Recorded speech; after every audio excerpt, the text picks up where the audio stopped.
So technology shifts the curve up, and when we shift the curve up, we get more income per worker for the same number of workers. Technology, people, again, somebody with a computer is way more efficient than somebody with a typewriter. Right? All right. So back again here, we have this. Well, of all these countries, where's the savings? Well, yeah, the rich countries are where the savings is. Who's driving technological change? Well, yeah, China to some extent. But US, Germany, Japan, Korea, they're the ones that are driving technological change. And they're high-income countries. Okay? So you have the kind of cause and effect correlation questions to ask. But the rich countries are where the savings are, and the rich countries are where the technology change is driven from. Okay. So again, back to technology. You can fly your airplane. You can fly your starship. I'm flying my starship. Technological change can come two ways. In the solo model, in the model we just did, technology is what we call exogenous. That means it comes from the outside. Technology is a given. We don't try to figure out why the technology changed or how it changed. We just are told, hey, technology has improved. What effect does that have? And then we go, poof, oh, look. Okay? More interesting theories are when technological change is endogenous. That means it's inside the model.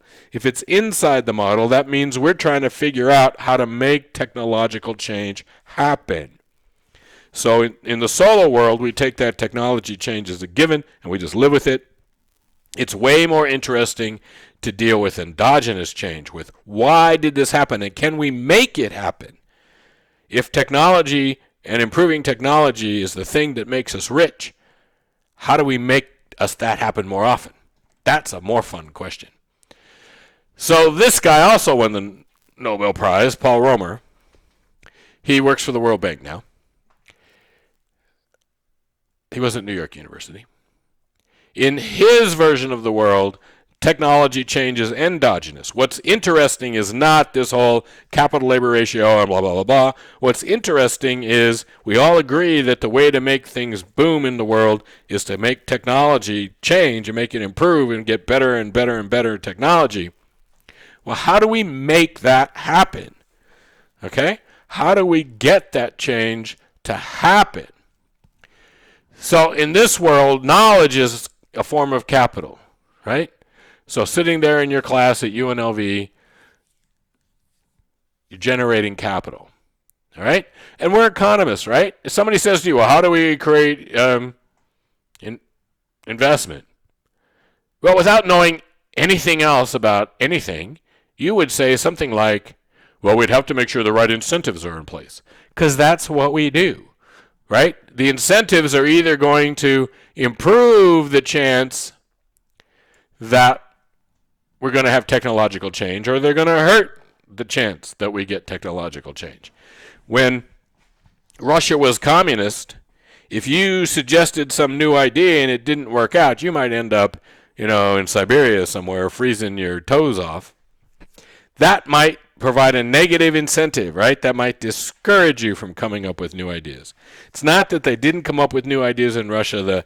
The whole thing where they slice your eyes so you don't have to wear glasses anymore. Yeah, that's a Russian invention. That's, a crazy Russian invention. So we live in this world where we're worried about climate change. And there's three kinds of people. There's deniers, and there's nothing we can do about them. Okay? The science is just clear that the planet's getting hotter, right? There's no if, ands, buts. The science just is the science.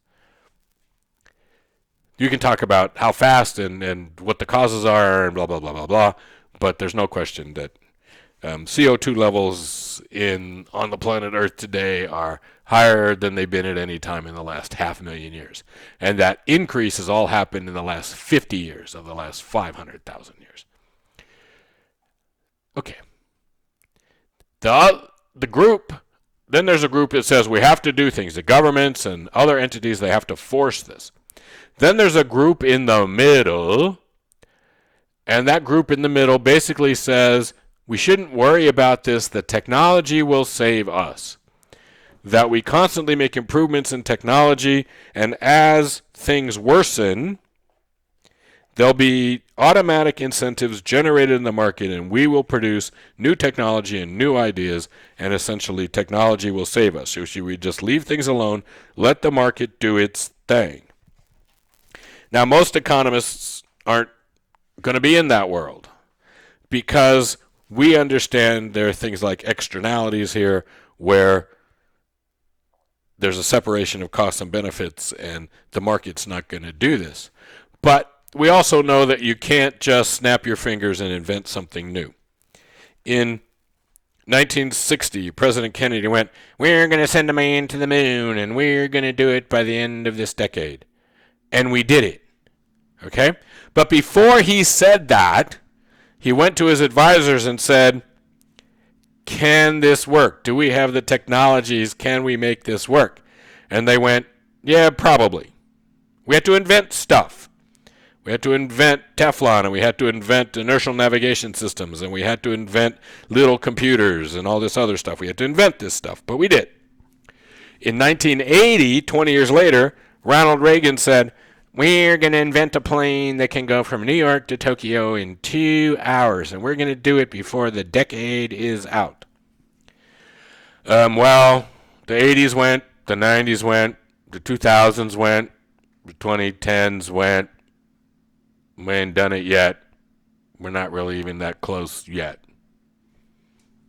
Okay? So you may want to do something technologically, but that doesn't mean it's going to happen.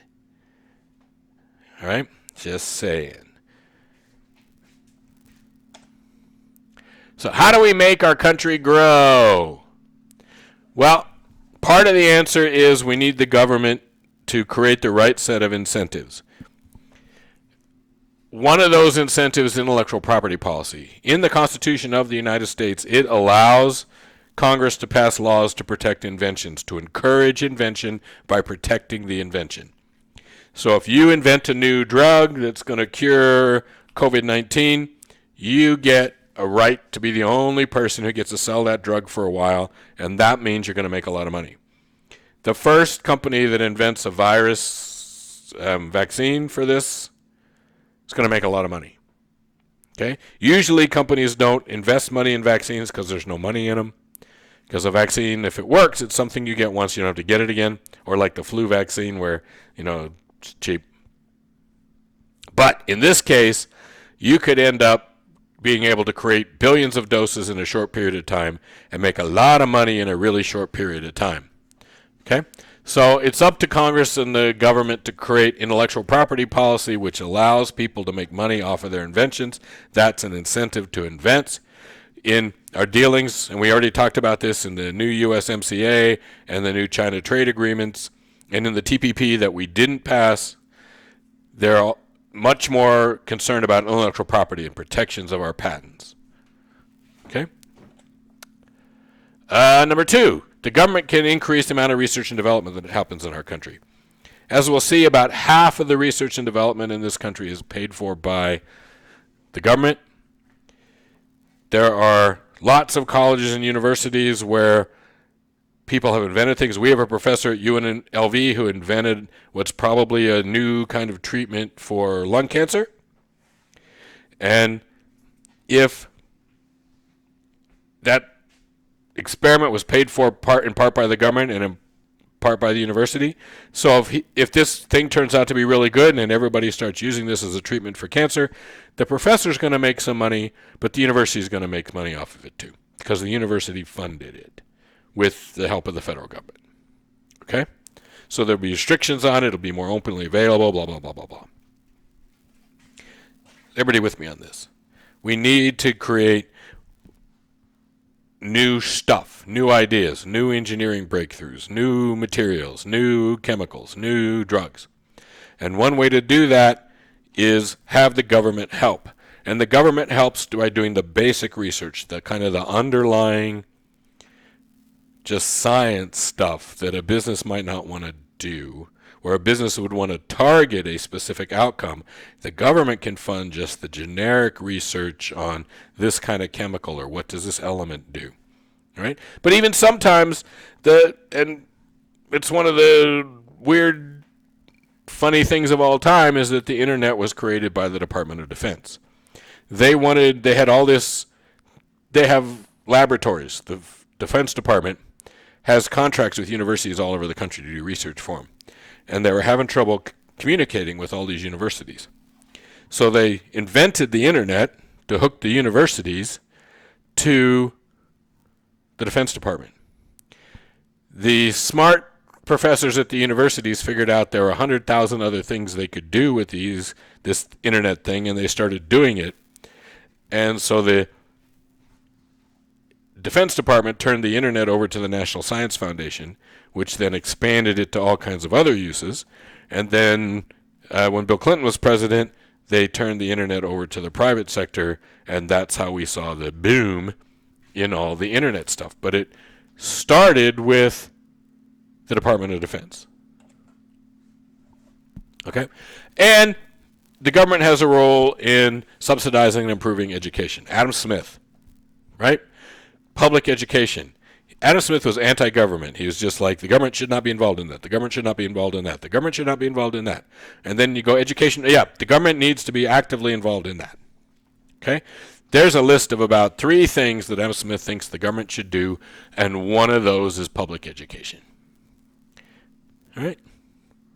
Because we want to invent new stuff. Well, it helps to have an engineering degree or a science degree or something like that to help you invent new stuff. Okay? So, patents granted by country of origin, U.S. number 1, Japan, South Korea, Germany, China. Those are the 5 top patent generating countries. China is the only one of those that's actually currently growing in the number of patents. In all the other countries, the number of patents they're getting are going down slightly, but China is growing in its patent creation. World research and development expenditures. So these are the countries that, the companies, these are the businesses that spend the most money on research. So number 1 is Amazon. We like that? Because Amazon does web hosting, all these other things, they've serviced it. Amazon spent $22 billion doing research in 2018. Second is Google, Alphabet, that's Google. Third is Volkswagen, then Samsung, then Microsoft, then Huawei, which is basically a Chinese government-owned phone company. Then we have Intel, Apple, Roche, which is a drug company, Johnson & Johnson, which is kind of a drug company, Mercedes, Merck, which is a drug company, Toyota, Novartis, which is a drug company, Ford, Facebook, Pfizer, which is a drug company, BMW, General Motors, Robert Bosch, which is like an engineering company, and then Honda. So those are the companies that do the most research and development. Okay? This is how much we spend by country, and you notice that the U.S. is number 1, but who be gaining on us? Yeah, China's catching, like, really fast. China has passed Europe in the last few years, passed Japan, and is gaining on us. Okay? As we've done this, you see that most research in the United States, $40 billion research in 2015, was funded by the federal government. Then corporate is increased, university and philanthropy, in other words, donations, like when Bill Gates goes off and does something. That's how much. But the federal government provides half of all the money for research in the United States. Okay? And where does that federal money get spent? Well, half of it is Department of Defense. So if the federal government spends half of the research money that gets spent in the United States, and they spent half of that on Department of Defense, that means that a quarter of all the research that gets done in the United States is Department of Defense. You'll also notice that NASA there is huge, 9%. the technological innovations in the 60s in the space program, the estimates were that for every dollar the government spent, we got $7 worth of output back because of all the new technologies they invented. You don't go through a day of your life that you don't run into something that was created by NASA to help put people in outer space or on the moon. Right? You see it every single stinking day. Okay? The other big one there is HHS, that's Health and Human Services. That's the government doing research on things like finding cures for cancer. Right? Okay. Very exciting. Where?